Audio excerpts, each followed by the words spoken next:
औलाद को पालो पर इच्छाएं मत पालो। जय श्री कृष्णा भक्तों, स्वागत है आप सभी का सत्यार्थ दर्शन यूट्यूब चैनल में। साथियों, एक बार फिर से हम आपके मध्य एक नई कहानी लेकर उपस्थित हुए हैं। आज की कहानी है औलाद को पालो पर इच्छाएं मत पालो। आज की कहानी बड़ी ही मोटिवेशनल कहानी है। आज की कहानी एक माँ के त्याग की कहानी है। आज की कहानी ममता की देवी की कहानी है। आज की कहानी को यदि तुमने ध्यानपूर्वक सुन लिया तो आपको समझ में आ जाएगा कि एक माँ क्या होती है, वो अपने बच्चों के लिए क्या क्या कर सकती है। क्योंकि माँ के बारे में अक्सर कहा जाता है कि सहन शक्ति की अगर कोई मूरत होती है तो वो माँ होती है। ममता की कोई देवी होती है तो वो माँ होती है। खुद भूखी रहकर अपने बच्चों का पेट भरती है, वो माँ होती है। खुद गीले में सोकर बच्चों को सूखे में सुलाती है, वो माँ होती है। आइए इन बातों को हम एक कहानी के माध्यम से समझते हैं कि आखिर एक माँ बच्चे की भाग्य विधाता कैसे होती है। मित्रों, बहुत समय पहले की बात है। किसी गांव में एक व्यक्ति रहता था। उस व्यक्ति के घर में ईश्वर का दिया हुआ सब कुछ था। खूब रुपया पैसा, धन दौलत और मान सम्मान। ये सब होने के बाद भी वो दंपत्ति दुखी रहता था। उसके दुख का कारण था कि ईश्वर की कृपा से उसके घर में सब कुछ था, लेकिन कोई संतान नहीं थी। इस बात को लेकर दोनों पति पत्नी अक्सर चिंतित रहते थे। इस तरह दोनों पति पत्नी को एक साथ रहते हुए 10 साल गुजर जाते हैं, लेकिन उनके घर में कोई संतान नहीं होती है। वो व्यक्ति अपनी पत्नी को अच्छे से अच्छे डॉक्टर को दिखाता है, अच्छे से अच्छे अस्पताल में जाकर वो अपनी पत्नी का इलाज कराता है, पवित्र तीर्थ स्थानों पर जाकर मनौती मांगता है, मंदिर गुरुद्वारों में जाकर माथा टेकता है। तब कहीं जाकर शादी के 15 साल के बाद उसकी इच्छा पूरी होती है। ईश्वर की कृपा से उस व्यक्ति की पत्नी को गर्भ ठहर जाता है। जब इस बात का पता उस व्यक्ति को चलता है तो वह खुशी से झूमने लगता है। धीरे धीरे समय गुजरने लगता है और वो दिन भी आ जाता है जिस दिन का इंतजार उन दोनों को बरसों से था। मित्रों, जब उस महिला का गर्भकाल पूरा हो जाता है तो उसका पति अपनी पत्नी को एक अच्छे से हॉस्पिटल में भर्ती कराता है और उस हॉस्पिटल में पहुंचकर उसकी पत्नी की कोख से बहुत ही सुंदर एक पुत्र का जन्म होता है।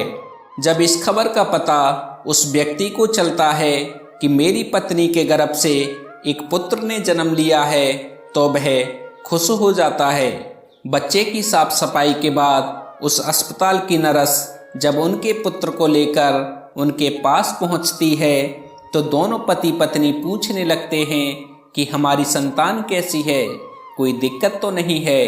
दोनों पति पत्नी की इन बातों को सुनकर नर्स उस व्यक्ति की पत्नी से कहने लगती है कि बहन जी, आपको जो पुत्र हुआ है वो सुंदर है, सब बढ़िया है, लेकिन एक कमी है। नर्स के मुंह से जब बच्चे की माँ ये सुनती है कि एक कमी है तो वह चिंतित हो जाती है। नर्स कहती है, घबराने की कोई बात नहीं है बहन जी, जो तुम्हें पुत्र हुआ है वो सुंदर है, स्वस्थ है, बस एक कमी है, उसकी एक आँख नहीं है। तुम्हारा पुत्र एक आँख से काना है, बस यही कमी है, बाकी सब बढ़िया है। जब उस माँ को ये पता चलता है कि मेरे बेटे की एक आँख नहीं है, मेरा पुत्र एक आँख से काना है, तो वह माँ रोने लगती है और अपने पुत्र को सीने से लगा लेती है और कहने लगती है, कोई बात नहीं, मेरे पुत्र की एक आँख नहीं है तो क्या हुआ, एक आँख तो सही है, जैसा भी है, पर ये है तो मेरे जिगर का टुकड़ा, ये मुखड़ा नहीं है, ये तो मेरे चांद का टुकड़ा है। कितना सुंदर है मेरा ये बेटा। मित्रों, उस माँ की इन बातों को सुनकर नर्स की आंखों में भी पानी आ जाता है। वो नर्स सोचने लगती है कि इतने बाद तो इन दोनों को बच्चा हुआ था, वो भी एक आंख से काना है। यदि परमात्मा को संतान का सुख देना ही था तो दोनों आंखें दे देता तो क्या चला जाता। वो माँ कहने लगती है, कोई बात नहीं, जैसा भी है आखिर है तो मेरा ही बेटा, पर अगर इसकी दोनों आंखें सलामत होती तो कितना अच्छा होता। दोनों आंखों के साथ मेरा पुत्र कितना सुंदर लगता। माँ की इन बातों को नर्स सुनती है तो वह कहने लगती है कि माँ जी, ये तुम चाहती हो कि तुम्हारे पुत्र की दोनों आंखें हों तो ऐसा हो सकता है। जब माँ को पता चलता है कि ये हो सकता है तो वो पूछने लगती है कि ये कैसे संभव है। तो नर्स उन्हें बताते हुए कहती है कि ये हो सकता है, उसके लिए तुम दोनों में से कोई भी यदि अपनी एक आंख इस बच्चे को दान कर सकता है तो ये संभव है कि तुम्हारे पुत्र की दोनों आंखें हो जाएं। नर्स की इन बातों को जब वो व्यक्ति सुनता है तो कहने लगता है, कोई बात नहीं सिस्टर, हमारे पुत्र की एक आंख तो सही सलामत है। हमारा पुत्र एक आंख से ही दुनिया देख सकता है, दूसरी आंख इसे लगाने की कोई ज़रूरत नहीं है। हमारा पुत्र जैसा भी है अच्छा है। मैं अपनी आंखें दान नहीं कर सकता क्योंकि मेरा घर मेरी मेहनत मजदूरी पर ही चलता है। लेकिन माँ तो माँ होती है। वो कहती है, यदि ऐसा हो सकता है तो मैं अपनी एक आंख अपने पुत्र को देना चाहती हूँ। मेरा क्या है, मुझे तो घर पर ही रहना है, लेकिन मेरे बेटे को तो अपना पूरा जीवन काटना है। इसलिए बहन जी, मैं अपनी एक आंख अपने पुत्र को देना चाहती हूँ। जब वो व्यक्ति अपनी पत्नी से कहता है कि इस तरह तो तुम कानी हो जाओगी, तो वह माँ कहती है कि मुझे ये मंजूर है कि मैं कानी हो जाऊं, लेकिन मैं अपने पुत्र को दोनों आँखों के साथ देखना चाहती हूँ। मेरी एक आँख ले लो और मेरे बेटे को लगा दो। मेरे बेटे की जब दोनों आँखें होंगी तो कितना सुंदर लगेगा। मैं अपने पुत्र को एक आँख दान में देना चाहती हूँ। साथियों, इस प्रकार माँ के कहने पर डॉक्टर उस माँ की एक आँख निकालकर उनके पुत्र को लगा देते हैं और इस तरह पुत्र की तो दोनों आँखें सही सलामत हो जाती हैं और माँ एक आँख पुत्र को देने के बाद कानी हो जाती है। कुछ दिन तक सभी लोग अस्पताल में रहते हैं। जब दोनों माँ बेटे स्वस्थ हो जाते हैं तो अस्पताल से माँ बेटे को छुट्टी मिल जाती है। इस प्रकार वह व्यक्ति अपनी पत्नी और बेटे को लेकर अपने घर आ जाता है और दोनों पति पत्नी मिलकर अपने पुत्र का पालन पोषण करने लगते हैं। इस प्रकार अपने बच्चे का पालन पोषण करते हुए उन दोनों को 1 साल बीत जाता है और उनका पुत्र 1 साल का हो जाता है। सब कुछ अच्छा चल रहा होता है। तभी एक दिन उस बच्चे के पिता से एक्सीडेंट हो जाता है और उस एक्सीडेंट में बच्चे के पिता के प्राण चले जाते हैं। जब उस दुखिया को अपने पति की दुर्घटना की खबर मिलती है तो वो बेचारी दहाड़े मारकर रोने लगती है। वो सोचने लगती है कि 1 साल का बच्चा है, एक वो ही कमाने वाले थे और वो भी मुझसे मुंह मोड़कर चले गए। अब मैं इस बच्चे का पालन पोषण कैसे कर पाऊंगी। और ये सोच सोचकर वो दहाड़े मारकर रोने लगती है। उसका रोना धोना सुनकर आस पड़ोस के लोग आ जाते हैं और उस दुखियारी माँ को समझाने लगते हैं, उसे धीरज बंधाते हैं और किसी प्रकार समझा बुझाकर उस व्यक्ति का अंतिम संस्कार कर देते हैं। इस प्रकार वो दुखियारी माँ अपने 1 साल के बच्चे के साथ जीवन बिताने लगती है। घर में जो जमा पूंजी होती है वो तो संतान पाने की चाह में और इलाज कराने में पहले ही खर्च हो चुकी थी। पति के मृत्यु के बाद जो भी बचता है वो पति के अंतिम संस्कार में चला जाता है। इस प्रकार वो माँ दूसरों के घरों में चूल्हा चौका करके, दूसरों के घरों में बर्तन मांजकर अपने पुत्र का पालन पोषण करने लगती है। वो माँ दूसरों के घरों में झाड़ू पोंछा करती, दूसरों के घरों में बर्तन मांजती, लेकिन अपने पुत्र के लिए कोई दुख तकलीफ न होने देती। वो दूसरों के घरों में नौकरानी बनकर पैसे कमाती, अपने पुत्र को खेलने के लिए सुंदर सुंदर खिलौने लाती, अपने पुत्र को अच्छे अच्छे वस्त्र पहनाती, लेकिन खुद एक साड़ी में ही रहती थी। जब बेटा थोड़ा और बड़ा होता है, जब उसकी अवस्था 4 साल की हो जाती है, तो एक दिन वो माँ अपने बेटे को लेकर एक स्कूल में पहुंचती है और उस स्कूल के प्रधानाचार्य से विनयपूर्वक कहती है कि बाबूजी, मुझे अपने बेटे का तुम्हारे स्कूल में दाखिला कराना है। साथियों, वो माँ जिस स्कूल में अपने बच्चे का एडमिशन कराने जाती है, वह स्कूल उस क्षेत्र का एक माना हुआ विद्यालय होता है। उस स्कूल में अमीर लोगों के बच्चे पढ़ते थे। जब वो प्रिंसिपल फटे पुराने कपड़े में उस माँ को देखता है तो सोचने लगता है कि बच्चा तो सुंदर है, लेकिन माँ कपड़ों से ऐसी लग रही है जैसे भिखारिन हो। ये बेचारी कहाँ से इस बच्चे की कॉपी किताबें और इतनी महंगी फीस का खर्चा उठा सकती है। इसीलिए वो समझाते हुए उस बच्चे की माँ से कहते हैं कि बहन जी, हमारे स्कूल की फीस कुछ ज़्यादा है, हमारे स्कूल में अमीरों के बच्चे पढ़ते हैं, इसीलिए बेहतर होगा आप अपने बच्चे का एडमिशन किसी सरकारी स्कूल में करा दें। प्रिंसिपल की इन बातों को सुनकर वो माँ कहने लगती है कि सर जी, आप फीस की चिंता मत करिए, आपकी जो भी फीस हुआ करेगी उसे मैं टाइम से जमा करा दिया करूँगी। मेरा ये इकलौता बच्चा है और मैं चाहती हूँ कि मेरा बच्चा पढ़ लिख कर कलेक्टर बन जाए, इसीलिए मैं इसे तुम्हारे स्कूल में लेकर आई हूँ।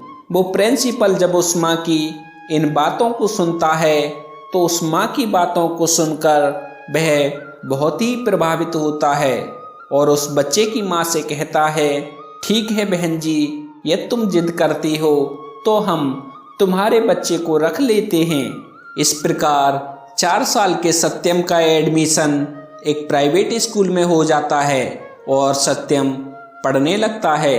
पहले वह माँ जहाँ 5 घरों में चूल्हा चौका करके अपनी गुजर बसर कर लेती थी, वहीं अपने पुत्र के एडमिशन के बाद अपने पुत्र की पढ़ाई की खातिर 10 घरों में चूल्हा चौका करने लगती है। वह माँ दूसरों के घरों में चूल्हा चौका करके अपने पुत्र को पढ़ाने लिखाने लगती है। पढ़ते पढ़ते वह पुत्र जब 5वीं कक्षा में आ जाता है, जब उसकी अवस्था 10 साल की हो जाती है, तो एक दिन स्कूल के सभी बच्चे मिलकर सत्यम को चिढ़ाने लगते हैं और खेल खेल में कहने लगते हैं कि सुनो बच्चों कहानी, सत्यम की माँ कहानी। सत्यम जब अपने सहपाठियों की इन बातों को सुनता है तो वह क्रोध में भर जाता है। उसे बहुत बुरा लगता है। जब स्कूल की छुट्टी होती है और छुट्टी के समय हमेशा की तरह वो माँ अपने पुत्र को लेने के लिए आती है, तो सत्यम अपनी माँ से कहने लगता है कि माँ, कल से तुम्हें मेरे स्कूल में आने की कोई ज़रूरत नहीं है। जब माँ पूछती है कि पुत्र क्या बात है, तुम ऐसा क्यों बोल रहे हो, तो सत्यम कहने लगता है कि माँ, तुम्हारी सूरत ठीक नहीं है, तुम एक आंख से कानी हो। तुम जब मेरे साथ स्कूल में आती हो तो मेरे साथ के लड़के मेरा मजाक उड़ाते हैं और तुम्हारी वजह से मुझे शर्मिंदा होना पड़ता है। तुम ऐसी हो, तुम वैसी हो, और इस तरह वो लड़का अपनी माँ से दुनिया भर की बातें बोलने लगता है। जब वो माँ अपने पुत्र के मुख से इन बातों को सुनती है तो उसे बहुत ही दुख होता है, लेकिन अपने पुत्र की इन बातों को सुनकर वह चुप हो जाती है और अपने पुत्र की बातों को सहन कर लेती है। माँ कहती है, कोई बात नहीं पुत्र, तुम चाहते हो मैं तुम्हारे साथ तुम्हारे स्कूल नहीं आऊं तो मैं नहीं आऊंगी, लेकिन तुम अकेले स्कूल कैसे जा पाओगे। अपनी माँ की इन बातों को सुनकर वो पुत्र कहने लगता है कि माँ, अब मैं बड़ा हो चुका हूँ और मैं इस काबिल हो चुका हूँ कि अब मैं अकेला ही स्कूल आ भी सकता हूँ और अकेला ही स्कूल से घर जा भी सकता हूँ। इसीलिए तुम्हें मेरे स्कूल में आने की अब कोई ज़रूरत नहीं है। अपने पुत्र की इन बातों को सुनकर वो माँ कहने लगती है, ठीक है पुत्र, आज के बाद मैं तुम्हारे स्कूल में कभी नहीं आऊंगी, लेकिन सावधानी से घर वापस जाना। वो पुत्र कहता है, तुम चिंता मत करो, मुझे कुछ नहीं होगा, मैं अकेला ही आ जाया करूँगा। और उस दिन के बाद वो पुत्र अकेला ही स्कूल आने जाने लगता है। जैसे जैसे पुत्र बड़ा होता गया वैसे वैसे ही पुत्र के खर्चे भी बढ़ते गए। जैसे जैसे पुत्र के खर्चे बढ़ते गए वैसे वैसे उस माँ पर काम का बोझ भी बढ़ता चला गया। इस प्रकार वो पुत्र पढ़ाई करते हुए इंटर कर लेता है, क्योंकि पुत्र पढ़ने में बहुत ही होशियार था, इसीलिए उसकी पूरी क्लास में सबसे अच्छे नंबर आते हैं। इसके बाद वो आगे की पढ़ाई करने के लिए शहर चला जाता है। जब पुत्र शहर में जाता है तो माता जी जो पैसा कमाती थी वो पैसा कम पड़ने लगता है, क्योंकि पहले तो सिर्फ किताबें और फीस का खर्चा था। जब बेटा शहर चला जाता है तो उसके और भी खर्चे बढ़ जाते हैं। माता जी जो पैसा कमाती थी वो कम पड़ने लगता है, लेकिन उस माँ ने हार नहीं मानी। पहले जहाँ 20 घरों में काम करके अपने बेटे का खर्चा पूरा करती थी, वहीं पुत्र के शहर जाने के बाद 50 घरों में बर्तन मांजती, झाड़ू पोंछा करती, दिन भर मेहनत करती और मेहनत करते करते रात के 10 बज जाते। तब कहीं जाकर वो माताजी अपने पुत्र के लिए महीने का 10,000 भेज पाती। वो इसलिए इतनी मेहनत करती थी कि एक दिन जब मेरा बेटा पढ़ लिख कर कलेक्टर बन जाएगा तो मुझे सुख मिलेगा, एक ना एक दिन मुझे भी आराम मिलेगा। आज मैं यदि मेहनत कर लूँगी और मेहनत से मेरा बेटा कलेक्टर बन जाएगा तो बेटे के साथ रहकर सुख भोगूंगी। इसीलिए वो माँ खूब मेहनत करती थी और 50 घरों में काम करके अपने पुत्र के लिए पैसा भेजा करती थी। इस प्रकार मेहनत करते करते वो माँ समय से पहले ही बूढ़ी हो जाती है। धूप में काम करके गोरा रंग काला पड़ जाता है, लेकिन अपने पुत्र के लिए कोई दिक्कत नहीं होने देती है। जब ऐसे ही कुछ दिन और बीत जाते हैं तो उस माँ को एक दिन एक लेटर मिलता है जिसमें लिखा हुआ होता है कि माँ, अब मैं कलेक्टर बन चुका हूँ, तुम्हें अब पैसे भेजने की कोई ज़रूरत नहीं है। जब उस माँ को ये पत्र मिलता है कि मेरा बेटा कलेक्टर बन गया है तो वह बहुत ही खुश हो जाती है और सोचने लगती है कि मेरा एक ही बेटा है, पति नहीं है, एक ही सहारा था और मेरी जैसी इच्छा थी कि बेटा कलेक्टर बन जाए, वो इच्छा अब पूरी हो गई है। बेटा ने ये बात माँ को पत्र लिखकर बताई थी कि माँ, मैं कलेक्टर बन गया हूँ, लेकिन बेटा गांव नहीं आया, सिर्फ पत्र लिखकर बता दिया कि मैं अब कलेक्टर बन चुका हूँ।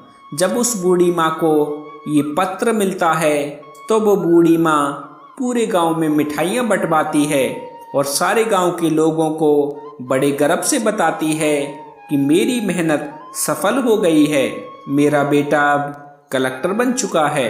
इस प्रकार वो माँ अपने पुत्र के गांव आने का इंतजार करने लगती है। वो माँ सोचने लगती है कि मेरे बेटे को शहर गए हुए बहुत दिन बीत चुके हैं, अब वो कलेक्टर भी बन गया है तो वह मुझसे मिलने के लिए गांव जरूर ही आएगा। मैं अपने पुत्र की आरती उतारूंगी उसकी पसंद की खीर बनाऊंगी। इसी तरह वो माँ अपने पुत्र के आने की राह देखने लगती है। वो माँ रोज इंतजार करती है कि आज मेरा पुत्र शहर से आ रहा होगा। किसी की गाड़ी घर के सामने से निकलती है तो वह माँ दौड़ के घर के बाहर आ जाती है और सोचने लगती है कि लगता है मेरा पुत्र आया है। इस तरह इंतजार की घड़ियां लंबी होती जाती हैं। रात में उस माँ को नींद नहीं आती है। वो सोचने लगती है कि जाने क्या मजबूरी है, मेरा बेटा मुझे लेने क्यों नहीं आया, कब लेने आएगा मुझे। अब ये दिन नहीं होंगे कि मैं दूसरों के घरों में बर्तन मांजूं, दूसरों के घरों में झाड़ू पोंछा करूं। अब तो मैं आराम से बैठकर खाऊंगी, झूला में झूलूंगी, नौकर चाकर होंगे, गाड़ी बंगला होगा। अब मेरे दुख के दिन बीत चुके हैं। इसी तरह वो माँ सारा दिन तरह तरह के सपने देखा करती। इस तरह उस माँ को अपने बेटे का इंतजार करते हुए 1 साल बीत जाता है, लेकिन वो बेटा इस 1 साल में एक भी दिन अपनी माँ के पास नहीं आता है। फिर एक दिन उस माँ के नाम बेटे का दूसरा पत्र आता है। उस पत्र में लिखा होता है कि माँ, मेरी शादी हो गई है और तुम्हें पता है जिस लड़की के साथ मेरा विवाह हुआ है वे बहुत ही अमीर लोग हैं। जिस लड़की से मेरा विवाह हुआ है वह एक मेयर की बेटी है। मैंने मेयर की बेटी के साथ अपना विवाह किया है। मेरी पत्नी बहुत ही सुंदर है। जब वह माँ उस पत्र में लिखी हुई बातों को पढ़ती है तो उसकी आंखों से आंसुओं की धारा बहने लगती है। उसे बड़ा ही दुख होता है, क्योंकि वह तो सोच रही थी कि अब बेटा कलेक्टर बन गया है तो अब मेरे बेटे के लिए अच्छे अच्छे रिश्ते आएंगे। मैं अपनी पसंद की लड़की के साथ अपने पुत्र का बड़ी धूमधाम से विवाह करूंगी। लेकिन उस पत्र को पढ़कर उस माँ के सारे अरमान दफन हो जाते हैं। वो माँ सोचने लगती है कि हे प्रभु, हमने ऐसे कौन से पाप किए थे, ऐसी मुझसे कौन सी गलती हो गई जो मुझे इतनी बड़ी सजा मिली है। हर माँ का सपना होता है कि मैं अपने हाथों से अपने बेटे को दूल्हा बनाऊं, अपने हाथों से अपने बेटे को सजाऊं और अपना आशीर्वाद देकर अपने बेटे को ससुराल को विदा करूं। लेकिन मेरे पुत्र ने तो विवाह कर लिया और माँ से पूछा तक नहीं। क्या मैंने यही दिन देखने को अपने पुत्र को बड़ा किया था, जिसके लिए मैंने इतनी मेहनत मजदूरी की, दूसरों के घरों में झूठे बर्तन मांजे और मेहनत मजदूरी करके पढ़ाया लिखाया, कलेक्टर बनाया। क्या मेरा इतना भी अधिकार नहीं था जो मुझे मेरे पुत्र ने अपनी शादी में पूछा तक नहीं, और शादी करने के बाद पत्र लिखकर बता रहा है कि माँ, मैंने शादी कर ली है। ये सोच सोच कर वो माँ पूरी रात आंसू बहाती रही। इतना होने के बाद भी वह माँ अपने पुत्र को दुआएं ही देती रही। रोते रोते वो माँ सो जाती है। फिर भी उस माँ के मुंह से अपने बेटे के लिए आशीर्वाद ही निकलता है, दुआ ही निकलती है कि कोई बात नहीं बेटा, तुमने बिना बताए शादी कर ली, लेकिन मेरा आशीर्वाद हमेशा तुम्हारे साथ ही रहेगा। अब वो माँ सोचने लगती है कि मेरे पुत्र ने विवाह कर लिया है, उसकी पत्नी आ गई है, अब बेटा बहू मुझसे मिलने मेरे घर जरूर आएंगे। मैं अपनी बहू को देखूंगी, बहू मेरे पैर दबाएगी, मैं अपने बेटा बहू को आशीर्वाद दूंगी।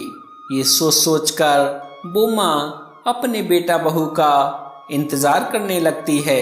इस तरह उस माँ को अपने बेटा बहू का इंतजार करते करते 1 साल और बीत जाता है। लेकिन 1 साल बीतने के बाद भी उस माँ से मिलने न बेटा आता है न बहू ही आती है। फिर उस माँ को तीसरा पत्र मिलता है जिसमें लिखा होता है कि तुम दादी बन गई हो, हमारे घर बेटा आया है। जब ये खबर उस माँ को मिलती है तो उसका धैर्य जवाब दे देता है। उसकी सहनशक्ति जवाब देने लगती है।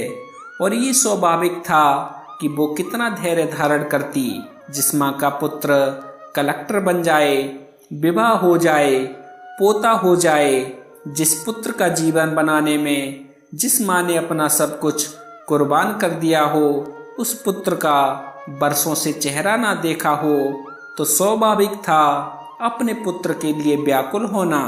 जब वह माँ अपने पुत्र के लिए ज़्यादा व्याकुल हो जाती है तो उस माँ के मन में आता है कि अब तो रहा नहीं जाता, कब मैं अपने पोता को देखूंगी, कब मैं अपने पोते को अपनी गोदी में खिलाऊंगी। ये सोच सोच कर वो माँ व्याकुल होने लगती है।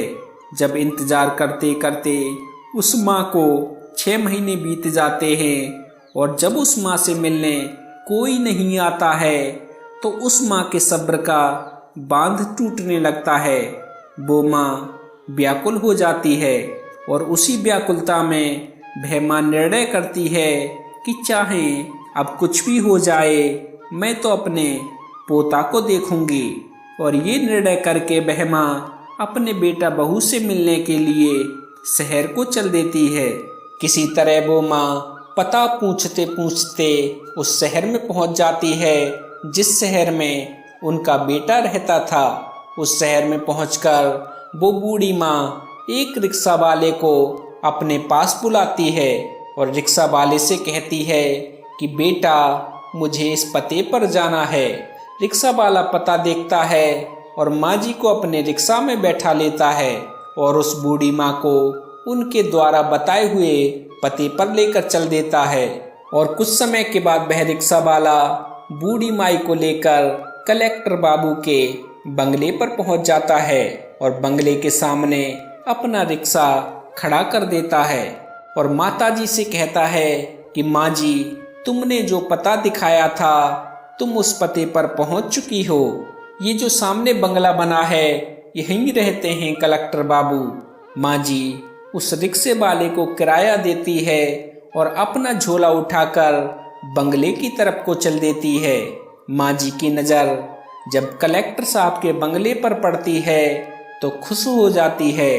वो देखती है सुंदर आलीशान बंगला बना हुआ है, बंगले के सामने चमचमाती हुई गाड़ी खड़ी हुई है और दरवाजे पर चपरासी बैठे हुए हैं।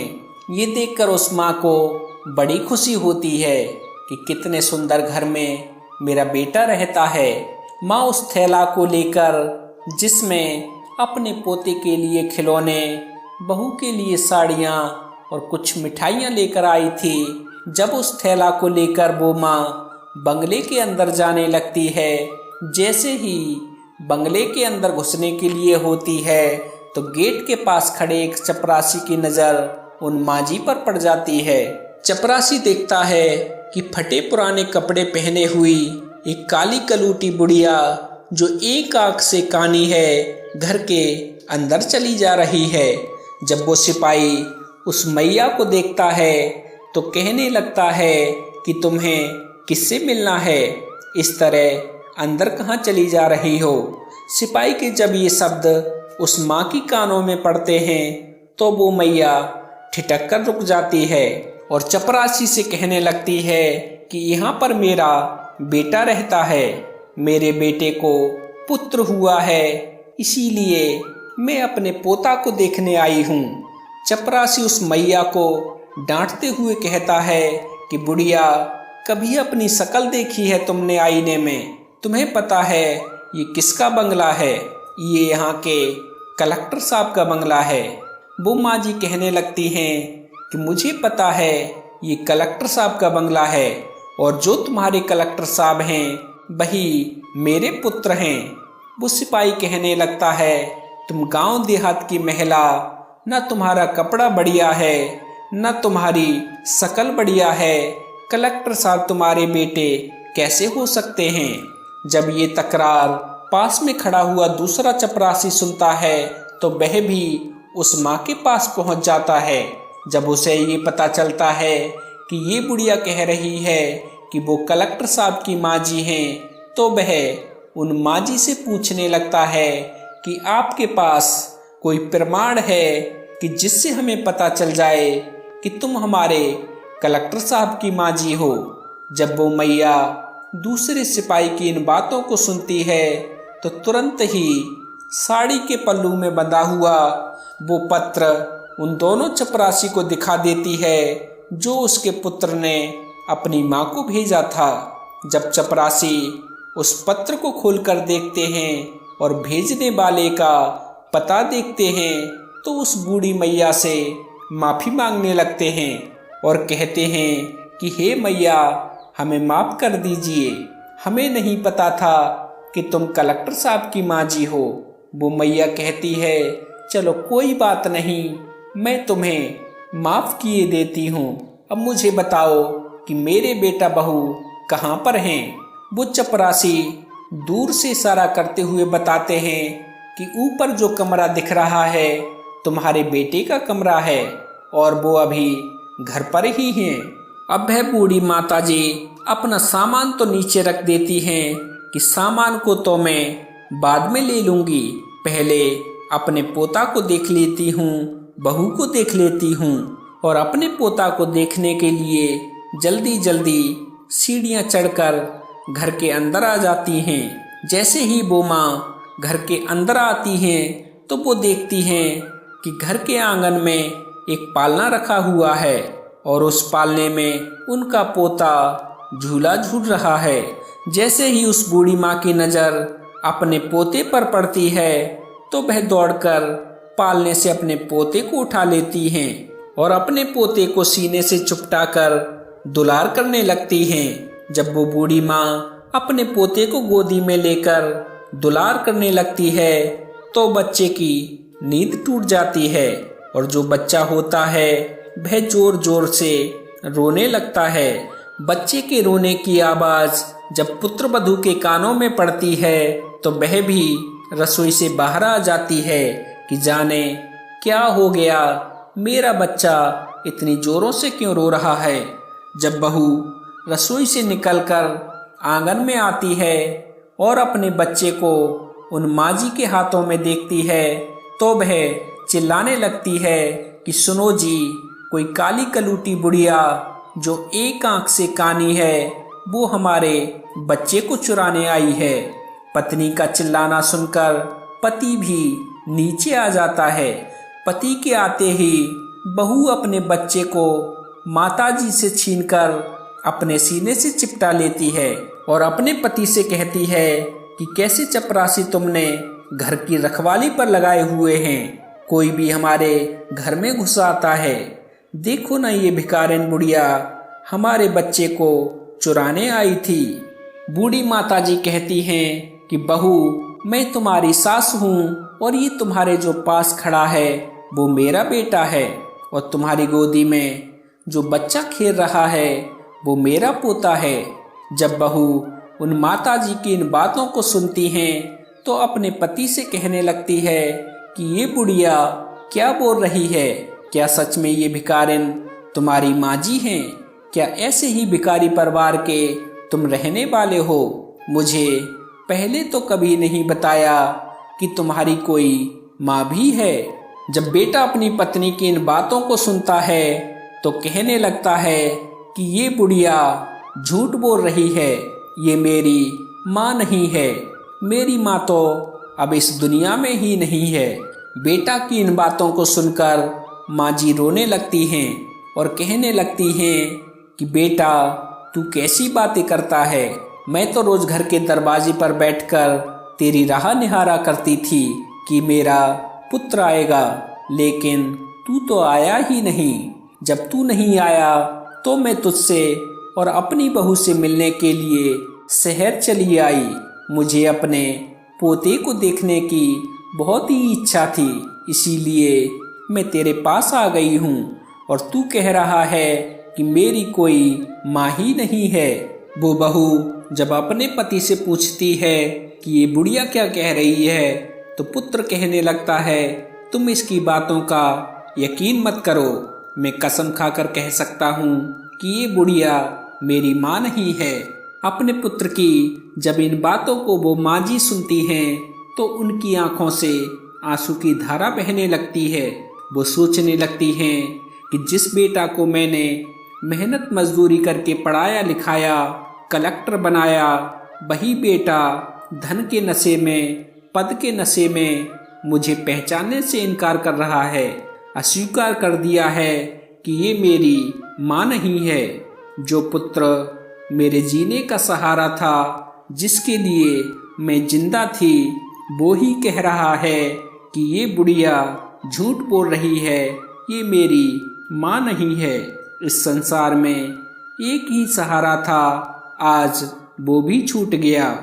वो समझ जाती हैं कि मेरे पुत्र ने बड़े घर की बेटी के साथ विवाह किया है, मेरा बेटा अब बड़े पद पर पहुंच गया है, इसीलिए मुझे पहचानने से इनकार कर रहा है।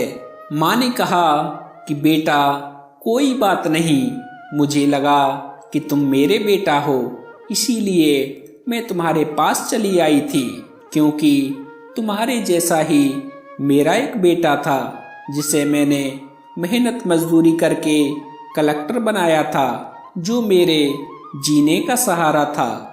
लेकिन अब मुझे पक्का यकीन है कि तुम मेरे बेटा नहीं हो सकते, मुझसे गलती हो गई। और इतना कहकर वो माँ रोते रोते हुए घर की सीढ़ियों से नीचे उतरने लगती है और सोचने लगती है कि बुढ़ापे का एक ही सहारा था और वो भी आज मुझसे जुदा हो गया। अब किसके सहारे जीऊंगी, किसको अपना बेटा कहूंगी।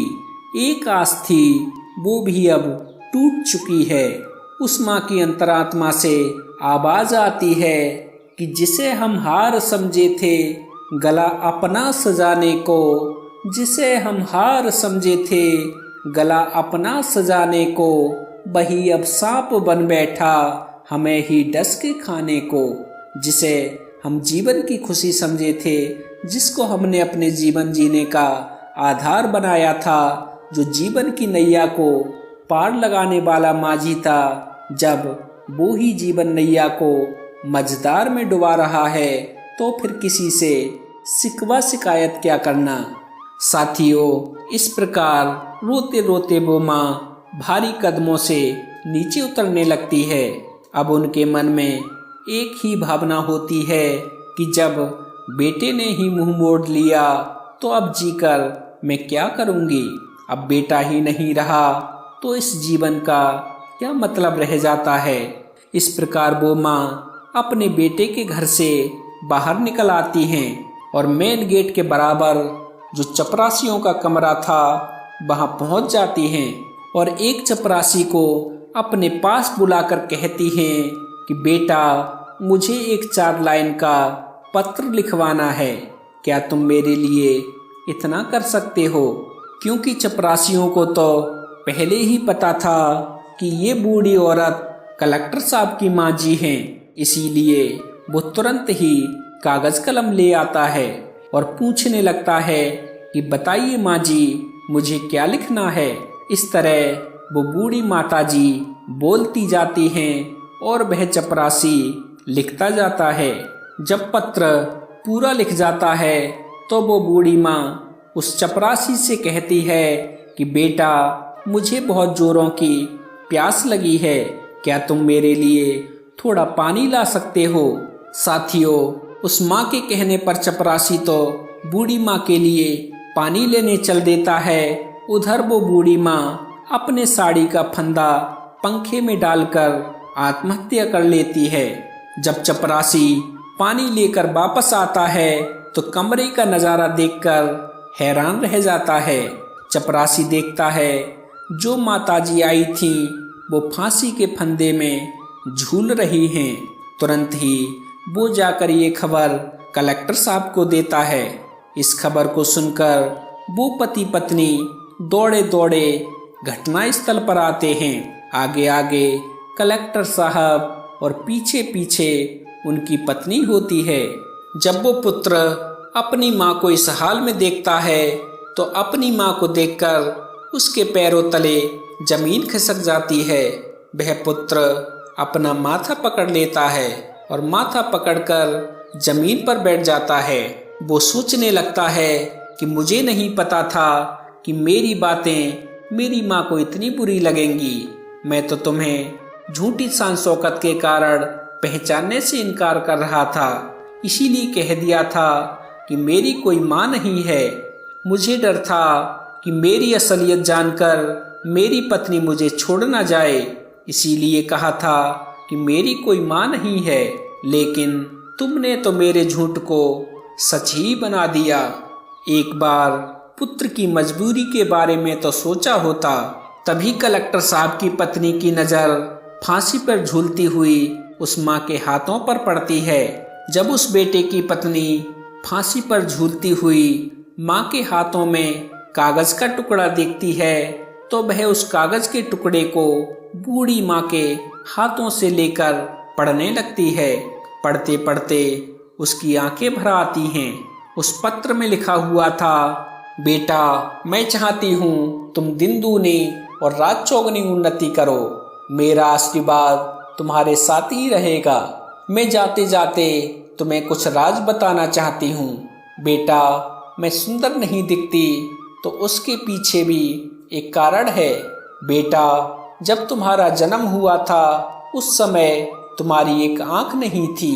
मैंने अपनी एक आंख तुम्हें देकर तुम्हें सुंदर बनाया, स्वरूप बनाया, सुंदर रूप दिया, पर तुम मेरे चेहरा से ही नफरत करते हो क्योंकि मैं कानी हूँ। दूसरा मेरा रंग काला कलूटा है, ये भी ऐसा नहीं था। आज तुम जिस मुकाम पर बैठे हो उस मुकाम पर तुम्हें पहुँचाने के लिए मैंने दिन रात मेहनत की है। मैंने कभी नहीं देखा कि कितनी गर्मी है, कितनी सर्दी है। तुम्हें पढ़ाने लिखाने के लिए, तुम्हारे खर्चे पूरे कराने के लिए मैं काली कलूटी हो गई। उसका भी मुझे कोई दुख नहीं है। तुम सुंदर हो इसकी मुझे खुशी है। मैं तुम्हें देखना चाहती थी, पोता को देखना चाहती थी, अपनी बहू को देखना चाहती थी, इसीलिए मैं शहर चली आई। क्योंकि तुमने तो कभी गांव आकर नहीं देखा कि मेरी माँ किस हालत में है, पर तुमने तो मुझे पहचानने से ही इनकार कर दिया। इसीलिए लगा कि अब दुनिया में मेरा कोई नहीं है।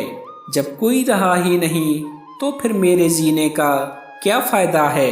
बेटा जाते जाते ईश्वर से प्रार्थना करती हूँ कि तुम सदा ही प्रसन्न रहो, तुम्हारी संतानें सुखी रहें। जब उस बेटे की पत्नी ये पत्र पढ़कर अपने पति को सुनाती है तो उस बेटे का सर शर्म से नीचे झुक जाता है। उसे अपने आप से घृणा होने लगती है कि जिस माँ ने मेरी जिंदगी बनाने में अपना सब कुछ न्यौछावर कर दिया, वही माँ आज मेरी चौखट पर आई तो मैंने एक गिलास पानी तक नहीं पूछा। इस प्रकार दोनों पति पत्नी अपनी गलती के लिए मरी हुई उस बूढ़ी माँ से माफी मांगने लगते हैं। लेकिन अब क्या हो सकता था, वो माँ तो अब बहुत दूर जा चुकी थी, इतनी दूर जहाँ से कोई भी नहीं आता है। तो साथियों ये थी आज की कहानी। औलाद को पालो पर इच्छाएं मत पालो। मित्रों एक संतान ही माँ बाप के जीने का सहारा होती है, बुढ़ापे की लाठी होती है। ऐसे में जब बेटा ही अपने धन के नशे में, अपने पद के नशे में माँ बाप को पहचानने से इनकार कर देता है या अपने माता पिता को भुला देता है या घमंड में आकर उनका अपमान कर देता है, तो दुनिया में माँ बाप को सबसे बड़ा दुख ऐसे ही बेटों से होता है। माता पिता अपनी संतानों का भविष्य बनाने में, उन्हें सफल बनाने में अपना पूरा जीवन लगा देते हैं, और जब वही बेटा जब जवानी के नशे में, धन के नशे में, अपने पद के नशे में अपने माता पिता का अपमान करता है तो उन्हें बहुत ही पीड़ा होती है। इसीलिए आप सभी से अनुरोध है, यदि आपके माता पिता हैं तो उनका आदर करिए, उनका सम्मान करिए, क्योंकि आज तुम जिस ऊंचाई पर हो, जिस पद पर हो, समाज में तुम्हें जो पहचान मिली है, तुम्हारा जो रुतबा है, ये सभी तुम्हें कहीं ना कहीं प्रत्यक्ष या अप्रत्यक्ष रूप में तुम्हारे माता पिता के द्वारा ही है। कहते हैं कि एक पुत्र को जन्म देने में एक स्त्री अपनी सुंदरता को खो देती है, लेकिन वही पुत्र जब बड़ा होता है, जब उसकी शादी हो जाती है, तो वही पुत्र अपनी पत्नी की सुंदरता में अपने माँ बाप को खो देता है। माँ बाप अपनी संतानों के लिए सब कुछ न्यौछावर कर देते हैं, लेकिन जब हम बड़े हो जाते हैं, कुछ देने के काबिल हो जाते हैं, तो हम क्या देते हैं? मेरी इस बात को एक बार सोचकर जरूर देखना। तो साथियों, ये थी आज की कहानी।